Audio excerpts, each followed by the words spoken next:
There's supposedly two witnesses that their stories corroborate. They're not connected. They're separate. I was in front of the house one day, and one of the witnesses stopped and said, "Are you Jeff?" "I'm one of the witnesses." He was driving by. And I said, "Yeah, like, what can you tell me?" And he goes, "I'm sorry." He said, "I was driving my vehicle, glanced over, not thinking there's a murder, saw some people, turned my head back to watch the road." He said, "All I saw was 3 people. Sorry." And in February, no doubt it's dark at that time of night, 5:30. It's certainly dusk. Victoria is a very mild climate. They don't get snow, really. Usually 1 or 2 little sprinkles during the winter that goes away. Typically it rains a lot, hence rainforest. But yes, getting dark or dark at that time. And just so we're clear, it seems from separate witness accounts, and you met at least one of them, no one is denying, or I should say it seems very credible, your daughter, Lindsay, did meet with a man and woman. That seems to be the case. That seems to be corroborated by the 2 independent witnesses. I don't know who the other one was. I just know I met the one. Hello, everybody. Welcome back to a special edition of Code Red. I'm Ray Carr, and with me always is Fitz. Fitz, how are you? I'm doing good tonight, Ray. I hope you are too, and I hope our guest is also. I am. I'm quite well. Thank you, gentlemen. I appreciate you having me on the show. Yeah, I want to introduce our audience to Jeff Buziak.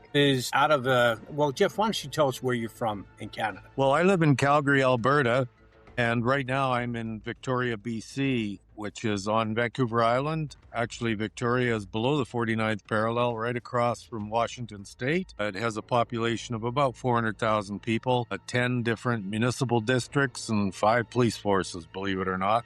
A pretty place. They say it's for newlyweds and nearly deads, but it's a gorgeous place to live.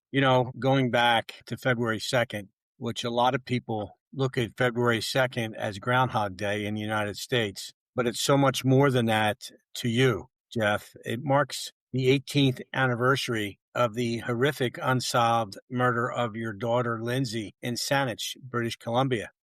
Many investigations are known to focus on the crime scene itself and not the killer. But as investigators, both Jim and I, we understand that you can focus on the killer, but you can't find the killer until you truly know who the victim was. And what we want to do, our mission here on Cold Red, is to focus on Lindsay, who Lindsay was, what was Lindsay involved in, what was some of her things she enjoyed, and what were some of the things that were going on in her life before that horrific day on February 2nd. And if I can add here, we're launching a 4-part deep dive into victimology in the FBI. And the FBI, as they define it, we don't just look at the wounds of the victims, we look at their lives too. We look at the victim's risk, their routines, and their social environment that allowed an offender to get close. Today, we start at the source. Jeff, it's so great to have you. I know you've been on the ground all week. They've had a special walk for your daughter, and you walk the same streets in Saanich that your daughter walked every single day, and you're feeling that same silence that's haunted this case for almost 2 decades. Jeff, words can't, being a father, and Jim is a father, words can't express what you must be feeling every single day about your daughter. And you and your family are in my thoughts and prayers every single day since I talked to you over a month ago. I appreciate that very much. And, it's hard to comprehend what parents especially go through, losing a child to homicide, murder. And it is statistically known in Canada that over 42% never recover. So they become victims of drugs, alcohol, depression, suicide. And I was just determined not to fall into that category. So basically, after about year 2, I've been fighting for justice, and it's been a hard fight. You're pushing all the time, and it seems as much as you get many people in the community giving you sympathy and support in a emotional way, little has progressed in the case. The police hold it very tight to their chest. They will not classify it as a cold case, even though at times there are no officers working it. And so it becomes very frustrating. It's very stressful. There isn't a day go by I'm not doing anything, and that's by my choice that I stay very involved and very active. I live a lifestyle. I don't drink, don't smoke, don't do drugs. I'm very active. I eat healthy, and the stress got me to triple bypass open heart surgery this past year. And so I will not stop, though. I held Lindsay in the morgue shortly after the murder, and I vowed to her that I would not stop finding out who did this to her, and I would keep trying till the day I die. And I intend to uphold my end of that bargain. So days like February the 2nd, I don't see as an anniversary. I see it as murder day. And each year that goes by, when I have to face murder day, it's not a pleasant situation to be in. But in saying that, I just keep pushing. That's all I know now. Just push forward every day. I say I have to do something towards Lindsay's unsolved murder. Jeff, Ray, just go ahead, real Jim. quick, all summer we had on a father who lost his daughter, Sil Schieber. She was the victim of a serial rapist and murderer. And the case is resolved. But Ray, it's not too much easier for him. And I know it was cathartic talking. I think we did, about 18 episodes or so with him, reliving that case, bringing victims on.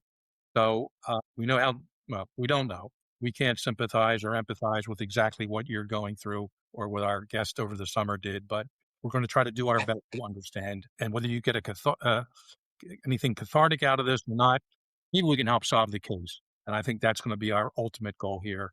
But certainly telling our public about it and our cold red audience, maybe we'll get some clues that we need to finally resolve it. And I really appreciate that. I find it very heartwarming, if we can refer to that as cathartic, that every time I receive assistance and help from, certainly from gentlemen as qualified as yourselves, is very important to me. My goal always is to keep the word out there that Lindsay's murder is unsolved. Everybody's aware of it. As I travel around Victoria, yesterday I went to do some retail therapy after my day off, and first store I walk in, somebody pointed to me and said, "Aren't you Jeff, Lindsay's dad?" So, I guess we're accomplishing that goal of keeping it in the public eye.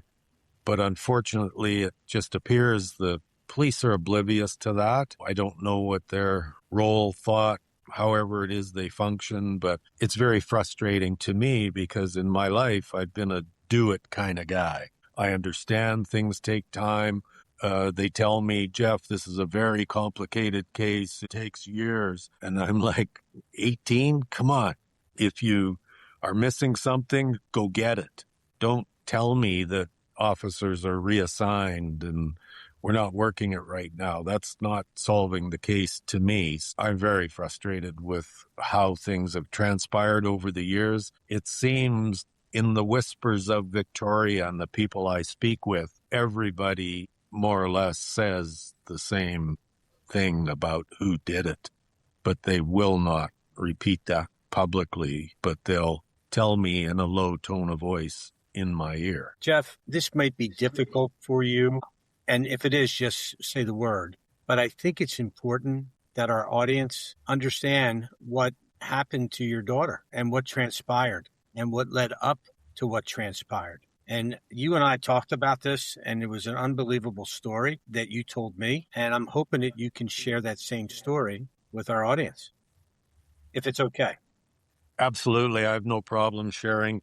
I think I expressed to you, Ray, that after some time went by after her murders, probably coming up on the second year, I was very devastated. I always tell people I was curled up in the corner in the fetal position, sucking my thumb. And then I looked in the mirror one day and just saw a pathetic man, a worn out, pathetic guy. And it dawned on me in harsh terms, "Look, pal, this ain't about you.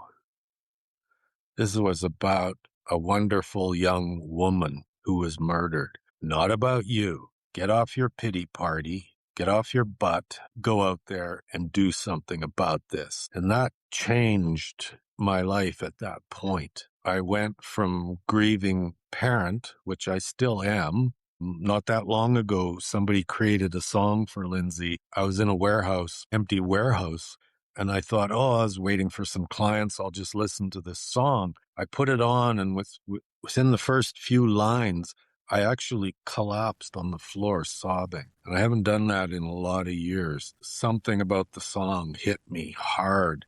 So I listened to it, sobbing the whole time, desperately sobbing. And, it was over, and I thought I didn't hear the song. I was just so busy sobbing. So I sat in a vehicle and replayed it, and I just broke down again, and it was horrendous. So that never leaves you. But what I promised myself early on after I saw in the mirror is I said, okay, this is business. So I'll deal with anything with Lindsay's murder. This is business. My mourning is private. They're two separate things. So in saying that, Lindsay was a 24-year-old aspiring young real estate agent, or if we can refer to realtor. She was leaving her boyfriend at the time, planning on leaving her boyfriend. And at that time, she was also working for the boyfriend's mother out of her office. Lindsay and I talked about this quite a bit, and she had a timeline to leave the boyfriend, and it was based partially on a number of deals that were closing a couple months later. She never got to see those deals closed. And in the meantime, she got a call from a woman who said her husband was being transferred to Victoria and that they were coming there on the weekend to purchase a home, or at least look for a home to purchase. Because with corporate transfers, they'll allow the couples to go to the new city being transferred to look for a home, usually for a long weekend. Lindsay got quite excited at that time. They put their budget of $1 million. So this was in 2008. And in Victoria, that was a higher priced home. So she knew she was going to make a really good fee off that. So she was quite excited about the call. She asked the people how they got her name, and they told her that it was from a previous client that she had worked with. They named the client, and they said, we'll talk. So find us this home. They described what they required, or the woman did. And so Lindsay was very excited. She even phoned me to discuss it because I'm also in the real estate industry. I don't sell houses, but when I started, I did. And so I know the industry very well. And she started looking for a home for them, could only find one that suited their needs. It was suggested to her by her boss, boyfriend's mom. Turns out there was a connection to the home through the boyfriend's mom. So Lindsay also was supposed to be going to a party in Vancouver across the Strait of Juan de Fuca that same evening. So we discussed how she could maybe do both, but turned out that it was getting tighter and tighter to be able to do that. She didn't want to pass up on this sale. So, Jeff, can I stop you right there? Because I want to say something. I don't want to miss this. But what you just said, you said something that kind of kicked, and I think Jim probably felt this as well. You said that Lindsay wanted to know how they got her name. yes, And she got it from another client. Okay. that's what they told her, and they named the client. Correct. That's very singular in nature. There's a very small pool of people who would know that. Absolutely. One would be, and that would be someone in the realtor's office or the client Correct. themselves. I'm Correct. just throwing that out.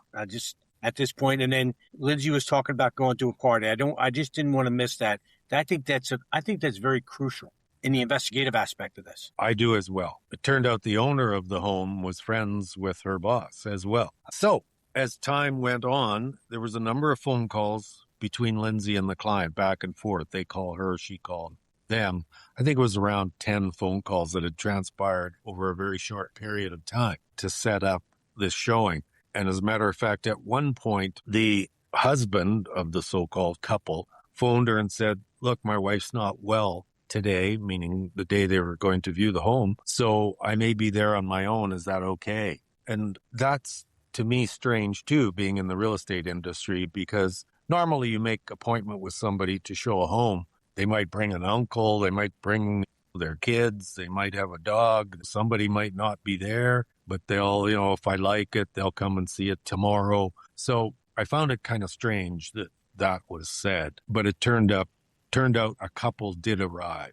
So as the calls transpired, Lindsay got worried for some reason. She told me that the woman had an accent, and she said, "Daddy, it sort of sounds like Spanish or Mexican, but not really. It's like a made-up accent or something." So that started her worry about the showing because she phoned the previous client who supposedly referred her, and they were away on holidays. So again, who would know that? So she got quite concerned, but the couple were coming from out of town, and they said they were catching a ferry over to Victoria. That's the main form of transportation, is catch the ferry across. You can fly or helicopter or float plane, but typically the main transportation is by ferry. And so they said, we'll meet you at the house. So she discussed with me now her concern about, she didn't feel right about the showing.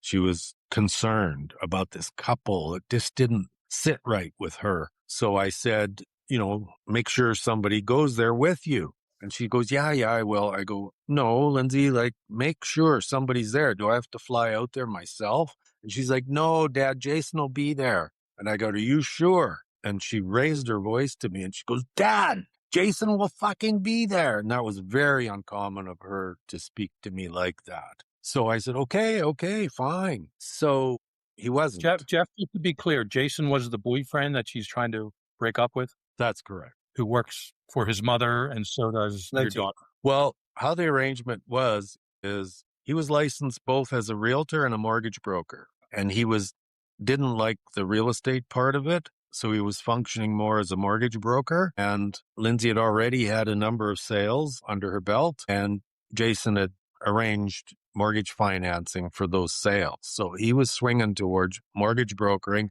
and was working for a mortgage brokerage company. And now he has his own mortgage brokerage company. So he doesn't do real estate. He didn't really do it at that time either. So unfortunately, it seems we know through a couple witnesses that Lindsay met a couple outside the house at 5:30 p.m. She had accessed the lockbox, real estate lockbox, to gain entry to the house. The couple arrived and they went into the house, and however that transpired, they ended up in the master bedroom and stabbed her to death. Some people close to the action have told me stabbed over 40 times. Police are trying to refute that. They will not release the autopsy report to me. I saw Lindsay in the morgue, and when I reached a point where maybe I was going to have a look, the police officer who was accompanying me said, Jeff, don't look. Please, please, please do not pull the sheet down. So in respect of both her and my daughter, I didn't. But I've been told she was stabbed in the neighborhood of 40 times, her breasts mutilated, and her throat slit. She had just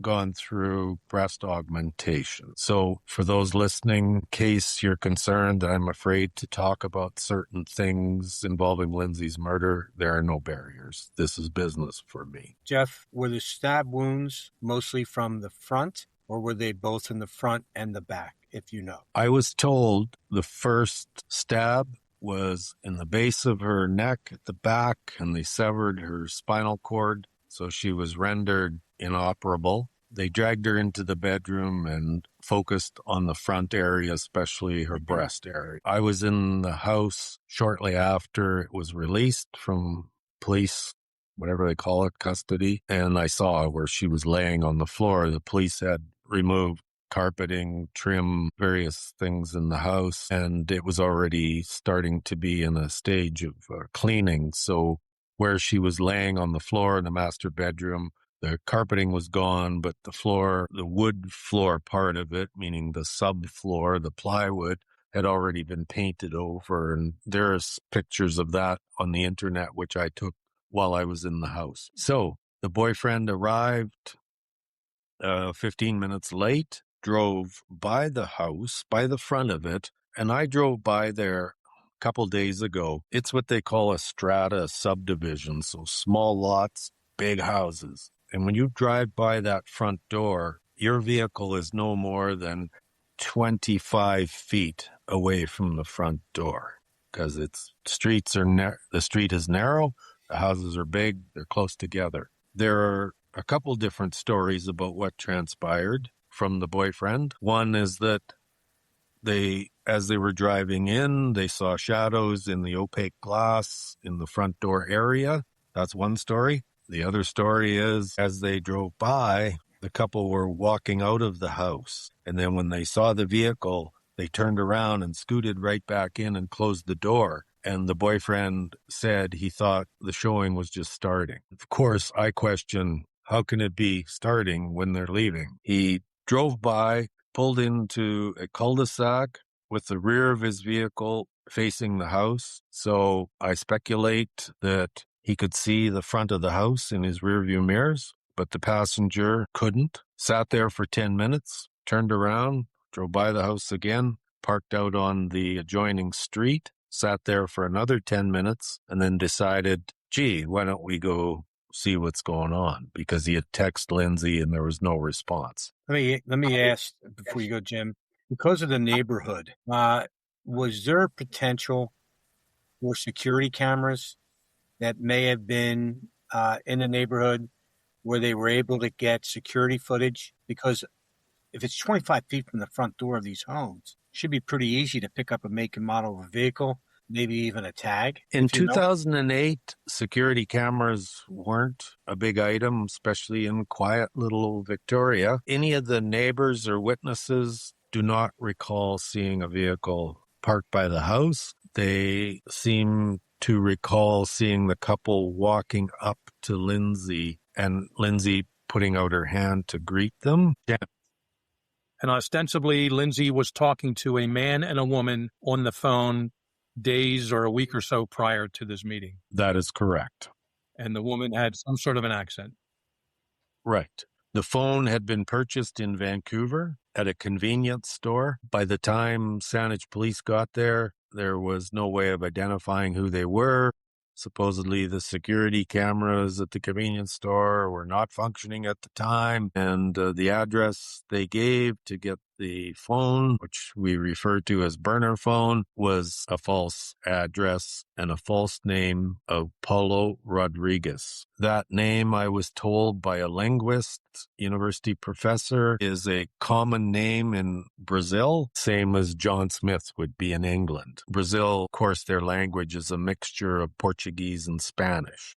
And the connection there, the owner of the murder house is Portuguese. And he told a friend of mine, the little bitch got what she deserved. We can come back to that. Was anything stolen from Lindsay? According to police, there is no sign of sexual action and nothing was missing. It was strictly a targeted killing. And upwards of 40 stab wounds. Lindsay, this targeting was very important to the people who did this. Mm-hmm. This is what we call overkill, sustained aggression. When I questioned police about that, I said, this is a crime of passion because, a huge percentage of very attractive young women leaving their boyfriends, we know what happens to them. And they said, well, the killer was instructed to make it look like that. I said to them, how would you know that? In our previous conversations, you mentioned that Lindsay told you that she was scared. Yes. That something was off. Yes. Did she name anybody? In the 2 to 3 months before this happened, did she have any conversations with you or name anybody when she talked about those fears? No. What happened was mid-December, she came to visit me in Calgary, which is 600 miles away from Victoria on the other side of the Rocky Mountains. And ostensibly our discussions for the few days she visited with me were, I made a mistake. I have to get out of this mess with this boyfriend and his mom, who's completely whacked. And, what do I do, Daddy? And in those discussions, between we went skiing, we're out for dinner, we went shopping, we had a good time because we were very close and got along really well. We were sitting one evening, she was curled up in the chair, I was sitting across from her, and her demeanor changed and she looked at me and she said, Daddy, I saw something I shouldn't have seen. And she was terrified. And I was like, honey, what's going on? She goes, oh, Dad, I'm dealing with it. And of course, I'm not thinking my daughter's going to be murdered. And I also have a point of having a lot of respect for her and was treating her like a woman. So I wasn't going to go over and put her in a headlock and give her a noogie and tell her to tell me, or I wouldn't let her go. So I just said, Linz, you should tell me what you saw, and you should tell somebody, because if anything ever happened to you, someone needs to know. And she goes, I know, Dad, I know. She said, I'll tell you, but not right now. I'm dealing with it. So obviously she came to Calgary to visit me to talk about stuff she was dealing with. And so for me, if I can speculate on the program, the reason she wouldn't tell me, because she had told me about many things in her life, about, guys with drugs and money and stuff she had seen in her travels, as probably any pretty young girl does if they're out and about. And she did not like that scene at all, didn't partake in it, wasn't interested. Actually, she really disliked drug dealers because some of her girlfriends had boyfriends and got hooked on cocaine, and Lindsay was very protective of her girlfriends. So in my speculation, the reason she wouldn't tell me, as she normally would, was because she was in the midst of it. And she was telling me, I'm handling it and I'm, exiting. And so our discussion was about her exit from her boyfriend and family. She didn't make it. Jeff, what does that mean? She's in the midst of it. Meant that it was like very close to her surroundings, like somebody who she's with. And, if I can be frank, boyfriend and family, like something right in that, because she knew if she told me, I would have said to her, okay, you're out of there now. And I probably would have taken action. And of course, that's what she didn't want, was to get me involved directly. So she was in the midst of it, and it wasn't peripheral. It wasn't, my friend Susie's got this boyfriend with a problem. No, it was direct, first person stuff that she couldn't talk about, because my nature is I'm a doer. So I would have done something about it. And she didn't want that because she was handling it, she told me. Well, we talked before, you mentioned that back in 2007, there was a big drug bust in that area. Did she have the opportunity, or if you look back, did Lindsay meet or reconnect with anybody after that drug bust? Because she seems very secretive. No, it wasn't her thing at all. So there's a lot of talk about that drug bust because it involved, I don't know, one or two people that she knew, but not like she knew because they were friends of hers. You have to remember, she was born and raised, educated, worked in Saanich or Victoria. There's a bunch of different municipalities, but it's all called Victoria. So, she went to school with guys in grade 5 or 4 or 6 or whatever it was that, now they're drug dealers. So, and you bump into each other because let's say you go out as a young woman with your girlfriends to a nightclub. Well, there's like one main nightclub in Victoria that's popular. So that's where everybody goes. So now this guy she went to high school with is some kind of gangster drug dealer. Well, she didn't tell him to F off. She'd be like, oh, hi, how are you? Lindsay was a very friendly person. So, did she know people? Yeah. Did she hang out with them? No, she really, really disliked drug dealers and didn't want anything to do with them. She was very focused on her real estate career. She wanted to be extremely successful, which that is where she was going. She was well known in the city, even from people from school and stuff. And yes, even the drug dealers. I remember her calling me one time saying, Dad, these guys are calling me. Like, what am I supposed to do? They're telling me like, hey, Linz, you're in the business now. Like, hey, I want to buy a house. Maybe you can show me some houses. And I said, well, Linz, like your job is to sell houses, right? So if somebody shows up, wants to buy a house, they can write a check from a bank for a deposit, sell them the house. It's not your business to decide, who's what. Your business to sell a house. If it's legit, you sell the house. Sure, if it's guys who arrive with a hockey bag full of cash, tell them to FO, right? Or if you just despise them, you don't have to do any work with them. So that was her deal. So, of course, she was super popular. A lot of people called her when she got into the business, including some bad guys.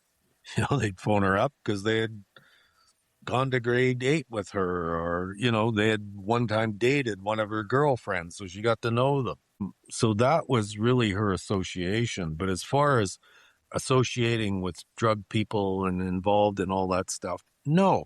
But some of her girlfriends dated drug dealers, small town. You end up going to a party someplace, some fancy house. Oh, gee, it's owned by a drug dealer and there's a bunch of cocaine on the table. Those sorts of things happened as she was growing up. And she used to tell me about that. You brought up, I'm going to go back to the crime scene, if not the autopsy. Jeff, you brought up the fact that your daughter had breast augmentation. Yes.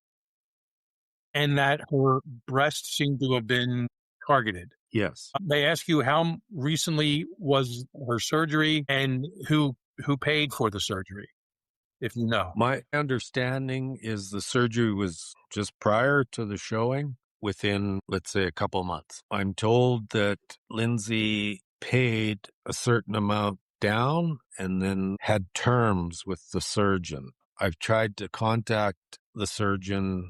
He won't return my calls. So as far as who paid, was it Lindsay from her own money she earned selling, or did someone else give her the money to have the down payment? I don't know. I suspect, for her to finish paying for it, she was anxious to have those deals close March the 1st.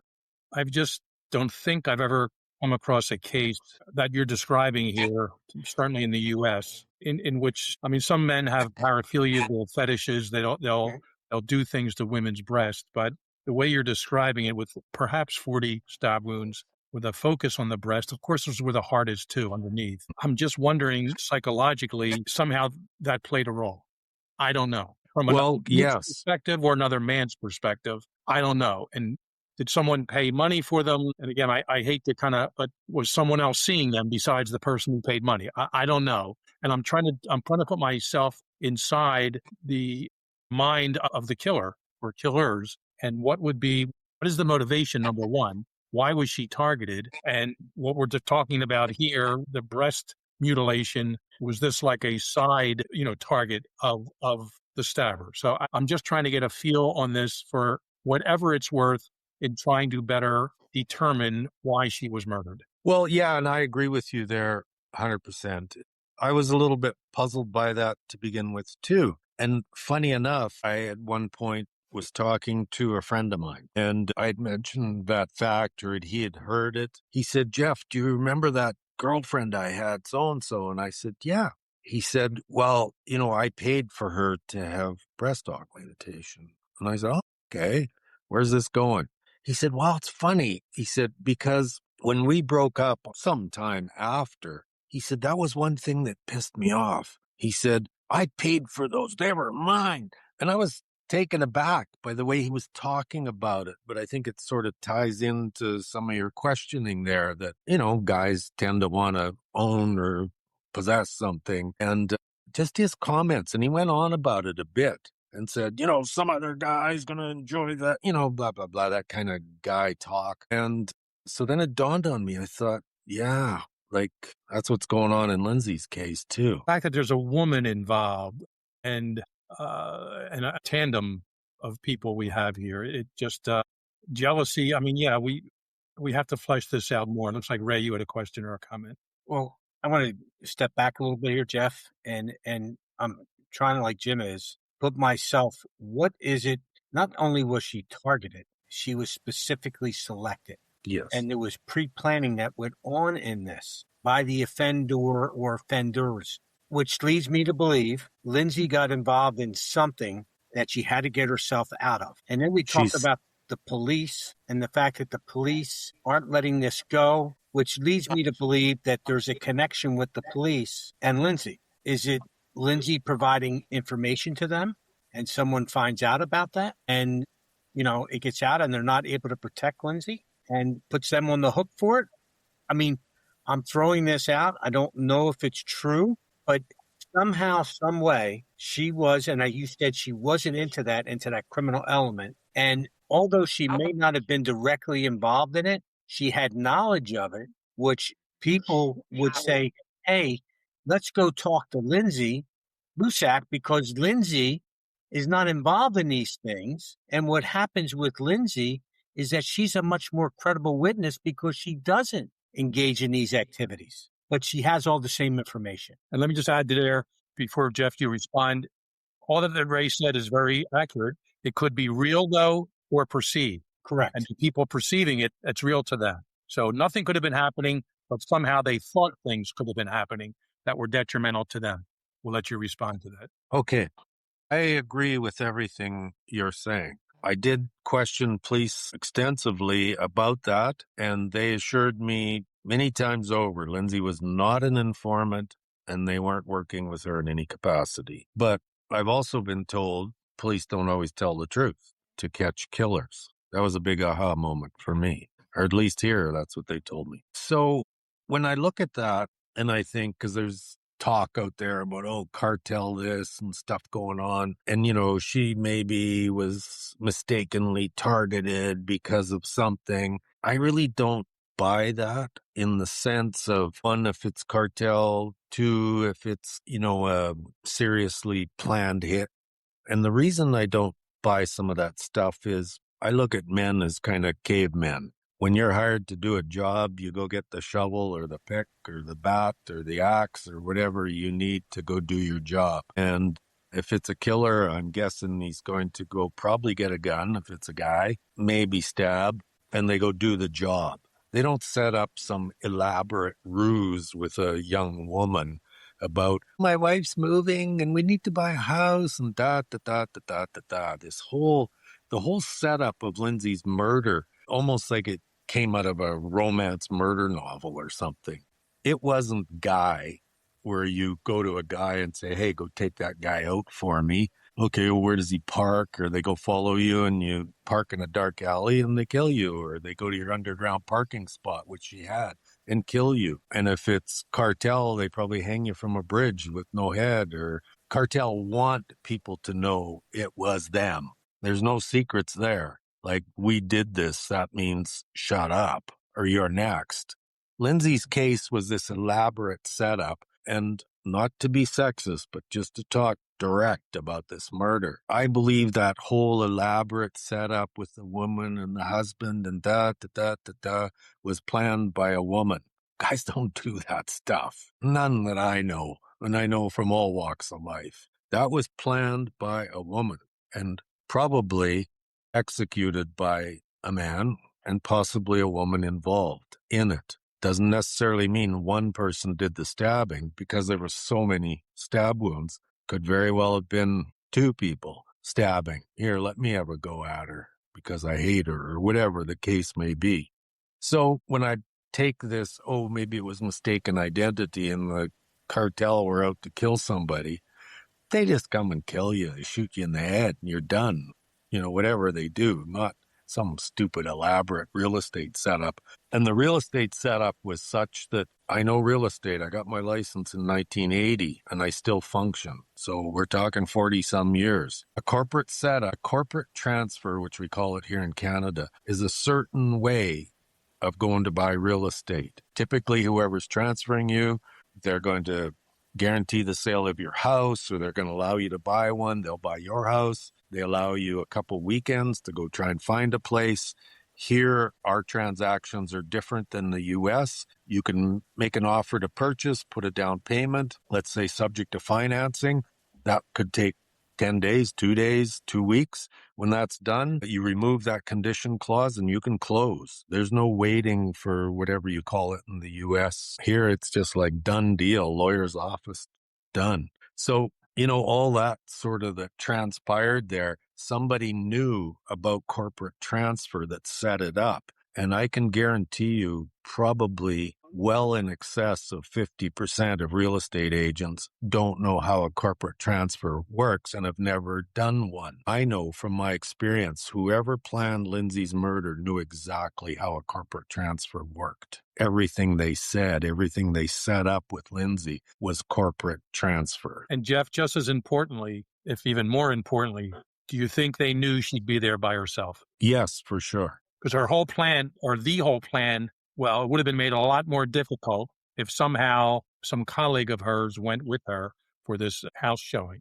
Right. Two things went on there to confirm that is, one, she hollered at me, Jason's going to fucking be there. He wasn't. She had gone to the head office of where she worked and told people there. One of them was ex-police officer who I just talked to yesterday. He's in Vegas, so we didn't meet. He offered to go with her because she was there expressing her concern. And he goes, Lindsay, I'll go with you. She's like, no, it's okay. Jason's going to be there.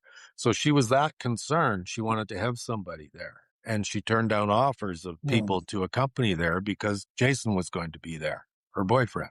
He wasn't. And when he did arrive, he waited around. So, yeah. You know, Jeff, I kind of agree with you. I think the cartel theory is a smokescreen. I believe, at least what you've told me, I haven't seen all the information, but I have a strong inclination that this is local and that it's individuals that are locally, and it's something that's going on with a crime that was going on at that time of someone that was under investigation by the police.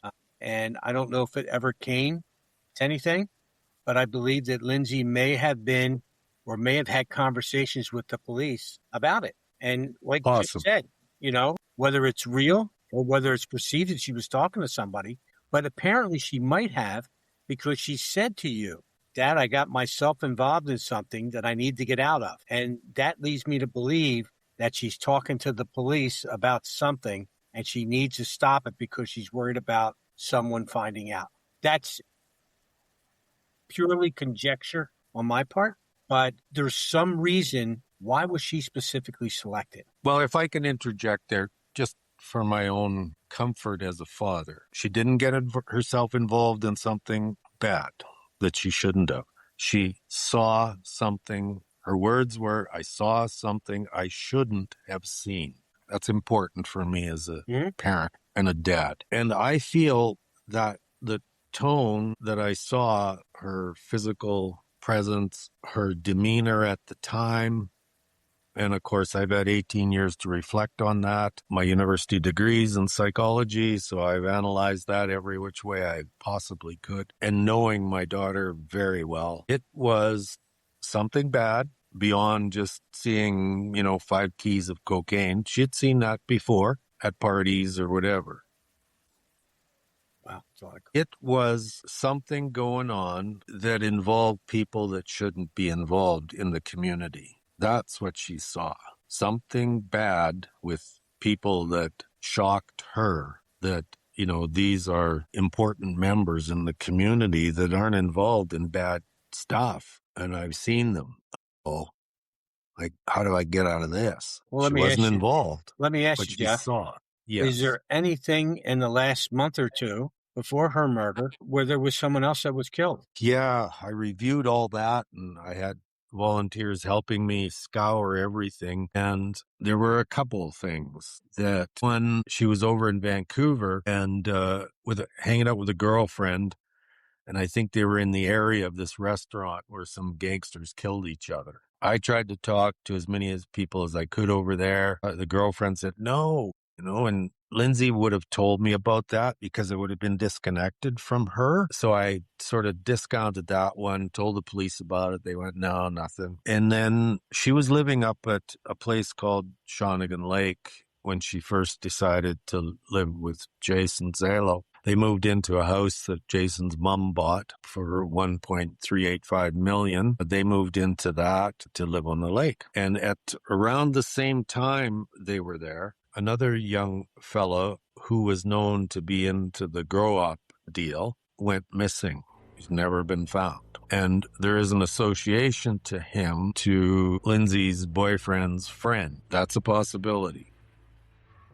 What time frame are we talking? How long before her murder was he missing? Approx. 6 months. What I want to do is there's a lot more that I think we need to cover here. But what I'd like to do is I'd like to cut it here and bring you back next week, and we can get into the investigation aspect of things a little bit and talk about that. Are you able to come back next week, Jeff? Absolutely. I think we've arranged next Tuesday. Next Tuesday would be great. So, Jim, before we sign out, I want to do a shout out to a class I teach in cold case investigations. I want to do a shout out to those students. I asked them to listen in tonight about this, Jeff, that we can talk about this more in class. The more people that have eyes on this, the better off it's going to be. So shout out to all my students in the cold case class that I teach. Jim, to you. Yeah, thanks, Jeff, for coming on tonight, and we will see you next week. This is a very interesting case, and you lived through this. This is your daughter. I hope we can come up with something for you in the next few weeks as we continue to discuss this. And yeah, I'll have some more questions for you next week about victimology and, of course, crime scene, and we'll walk everyone through that. So everyone out there, thanks for listening to this episode of Cold Red. Thanks to our producers, Matt McLaughlin, Matt Robinson, our music conductor, if you will, Rick Spilling, and everybody, like, subscribe everywhere. Check us out, coldredpodcast.com for other episodes, and we will see you next time on Cold Red. Cold Red crew, thank you very much. Gentlemen, thank you.